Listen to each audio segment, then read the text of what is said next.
हनुमान के दर्शन की परंपरा है। अयोध्या एक ऐसी नगरी है, सामान्य नगरी नहीं है। इसने साक्षात परम ब्रह्म का अवतरण देखा है। परम ब्रह्म का अवतरण इसी अयोध्या नगरी में हुआ। राम नगरी बनने का गौरव इसे और विलक्षण बनाता है। भगवान श्री राम अगर अगम, अगोचर और अनंत हैं, तो अयोध्या नगरी का अस्तित्व अनादिकाल से अद्भुत, अलौकिक और अक्षुण्य है। श्री राम नाम ही अयोध्या को संस्कृति के सर्वोच्च शिखर पर बैठाता है। भगवान श्री राम कोटि कोटि जनगण के मन और हृदय में वास करते हैं। प्रधानमंत्री नरेंद्र मोदी पहुंच चुके हैं हनुमानगढ़ी। परंपरा का निर्वहन करते हुए प्रधानमंत्री यहां पर पवनसुत हनुमान के दर्शन करेंगे। सीढ़ियों को चढ़ते हुए भारतीय वेशभूषा में, परंपरागत परिधान में प्रधानमंत्री नरेंद्र मोदी और उत्तर प्रदेश के मुख्यमंत्री योगी आदित्यनाथ इस समय पहुंच चुके हैं भगवान हनुमान के दरबार में। और साथ ही साथ यहां पर आप देख रहे हैं कि हस्त प्रक्षालन कर, अपने जूतों को उतारकर हस्त प्रक्षालन कर अब वो परंपरागत तरीके से हनुमान जी के दर्शन के लिए अभिमुख हो रहे हैं। माननीय प्रधानमंत्री महोदय का आगमन हो चुका है हनुमंत लाल के दरबार में और वो अब पूजन अर्चन करेंगे। मुख्यमंत्री उत्तर प्रदेश योगी आदित्यनाथ जी उनके साथ साथ हैं। हनुमान गढ़ी के भीतर प्रवेश करते समय जब आप चलते हैं ये परिक्रमा मार्ग से जिधर से प्रधानमंत्री जी जा रहे हैं, तो हनुमान बाहुक सुंदरकांड, हनुमान चालीसा उत्कीर्ण है संगमरमर के प्रस्तरों पर। और अब जबकि माननीय प्रधानमंत्री जी गर्भगृह के ठीक सामने पहुंच गए हैं और वो पूजन अर्चन परंपरागत ढंग से कर रहे हैं। मनोजुवम मारुतुल्य वेगम जितेंद्रियम बुद्धिमताम वरिष्ठम वातात्मजम वानरयूथ मुख्यम श्री राम दूतम शरणम प्रपद्ये।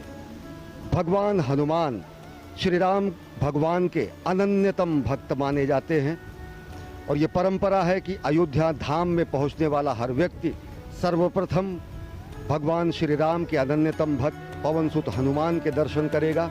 और उसी परंपरा का निर्वहन कर रहे हैं प्रधानमंत्री नरेंद्र मोदी। इस समय हनुमानगढ़ी में मौजूद हैं, पवनसुत की आरती कर रहे हैं। अपने आप में बहुत ही ऐतिहासिक अवसर।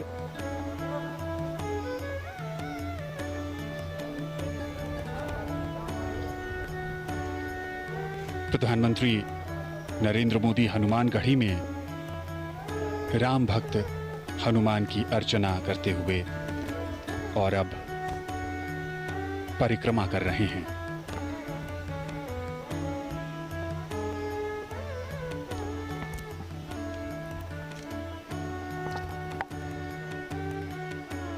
आज एक लंबे इंतजार के बाद वो शुभ मुहूर्त और अब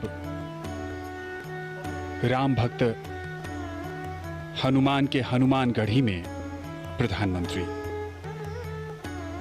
मान्यताओं के अनुसार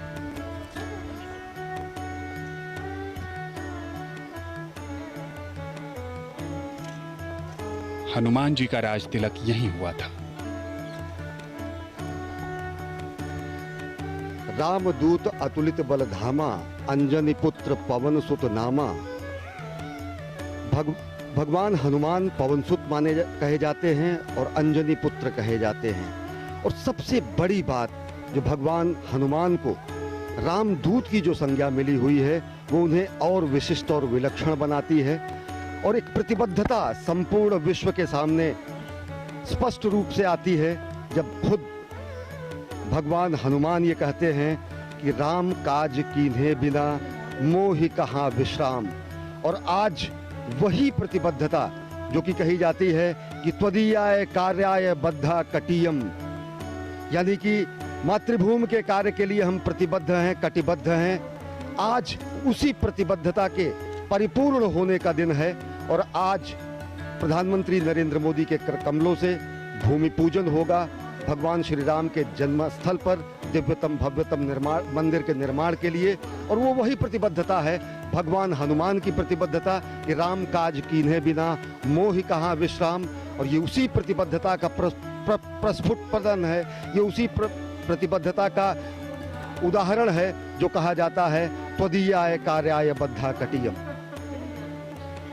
माननीय प्रधानमंत्री महोदय को हनुमानगढ़ी की उस परंपरा के अनुसार वो एक भेंट की गई सिर पर एक मुकुट जिसे उन्होंने धारण किया बहुत ही श्रद्धा के साथ। और वो एक प्रतीक होता है कि जो काज वो मन में लेकर आए थे वो पूर्णता को प्राप्त होगा। आशीर्वाद प्रदान होने की एक सनातन परंपरा का निर्वहन किया गया वहाँ के गद्दी नशीन द्वारा। माननीय प्रधानमंत्री जी ने बहुत ही श्रद्धा के साथ उसे ग्रहण किया। अयोध्या आज पूरी तरह से खुशी से नृत्य कर रही है, वो झूम रही है।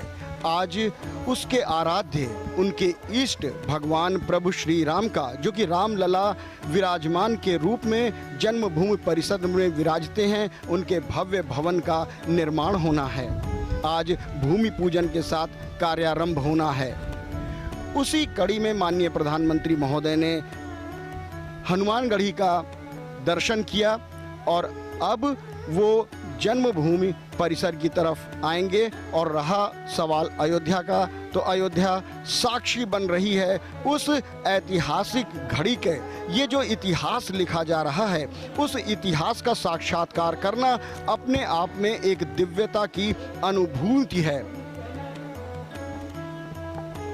अयोध्या का जिक्र जब भी किया जाता है उस धार्मिक शहर के साथ श्री राम और सरयू नदी का महत्व भी हमेशा से ही सामने आता है। रामलला, उनके साथ भाई भरत, लक्ष्मण, शत्रुघ्न, साथ में हैं राम भक्त हनुमान, शालिग्राम और प्रधानमंत्री। हनुमानगढ़ी के बाद अब रामलला के दर्शन और पूजन के लिए आएंगे। राम का रामत्व उनकी संघर्षशीलता में है। राम के संघर्ष से साधारण जनता को एक नई शक्ति मिलती है। कभी न हारने वाला मन, विपत्तियां हजार हैं। राम रोते हैं, बिलखते हैं, पर हिम्मत नहीं हारते हैं। सरयू के तट पर पिछले कुछ दिनों से भव्य तैयारी की गई है। दिव्य आरती का आयोजन किया गया। इस पूरे उत्सव को एक मनभावन रूप दिया गया और विहंगम नजारा अपने आराध्य, अपने प्रभु मर्यादा पुरुषोत्तम राम को अनूठे ढंग से समर्पित ये कार्यक्रम और पूरे अयोध्या नगरी को प्रकाश की रोशनी से जगमग किया गया। पिछले 2-3 दिनों से ये अद्भुत नजारा सरयू के तट पर राम की पैड़ी और दीपोत्सव भी मनाया गया। यहाँ पर मान्यताओं के अनुसार रामायण और रामचरितमानस में इस बात का भी जिक्र है कि जब राम 14 वर्ष के बाद वनवास काटकर अयोध्या नगरी लौटे थे तो उस समय अयोध्या वासियों ने दीप जलाकर प्रभु का स्वागत किया था। और अब जब अवसर राम मंदिर के निर्माण शिलान्यास का है, भूमि पूजन का है, तो एक बार फिर प्रभु श्री राम की जन्मस्थली अयोध्या ने उन्हें दीपोत्सव के सहारे याद किया, स्वागत किया और उनसे प्रार्थना भी की कि उनकी कृपा से ही ये भव्य और दिव्य आयोजन अपनी संपूर्णता को प्राप्त कर सकता है। पिछले 2 दिनों से दीपमालिकाओं में सजी संवरी अयोध्या राम के पुनरागमन का आभास करा रही है। राम का पुनरागमन अयोध्या में इस मायने में हो रहा है कि भगवान श्री राम का अयोध्या में ही वनवास समाप्त हो रहा है। सरयू तट पर असंख्य दीपों से, जगमगाहट से भगवान श्री राम के पुनरागमन का आभास देश और दुनिया ने किया। भगवान श्री राम यहाँ के रोम रोम में विराजते हैं और अब जब वो क्षण आया है जिसका युगों युगों से लोगों को इंतजार था, तो संपूर्ण अयोध्या अपने संपूर्ण यौवन रूप में, अब अयोध्या के वैराग्य में अब सौभाग्य का उदय हुआ है और संपूर्ण सजी संवरी यौवन रूप में अयोध्या इस युगांतकारी क्षण के साक्षात के लिए तैयार है। सरयू की महिमा भी समूचे अयोध्या को और पावन बनाती है। गंगा से भी ज्यादा पवित्र और महात्म सरयू का माना जाता है।